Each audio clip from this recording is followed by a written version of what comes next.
Dans l'actualité également, ces nouveaux rebondissements dans l'affaire Ribes, ce prêtre qui a agressé sexuellement des dizaines d'enfants dans notre région. Il était aussi artiste. Ces vitraux sont présents dans nos églises comme à Givors. Les victimes du père Ribes demandent au maire de retirer ces vitraux. Hugo Frances nous a rejoint.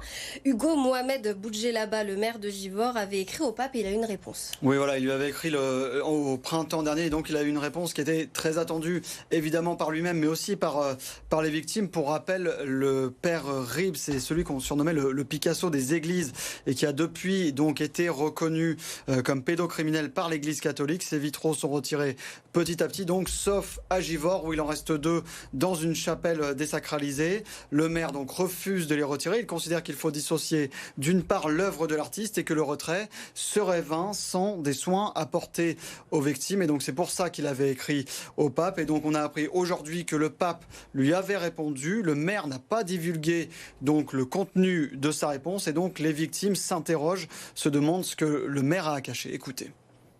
Il attendait cette réponse et il en divulgue pas le contenu. On peut penser plein de choses, que le pape ne va pas dans son sens, puisque le pape avait dit tolérance zéro concernant la pédocriminalité et après on ne sait rien. On n'est pas du tout informé. C'est donc l'incompréhension, vous l'avez entendu, pour les victimes qui demandent à être entendues, d'autant que le maire écologiste avait assuré qu'il agirait une fois la réponse du pape reçue, ce qui n'est donc pas le cas pour l'heure. Le maire n'a à cette heure pas répondu à nos sollicitations. Le Vatican, lui, nous a répondu en indiquant que les correspondances du pape étaient privées.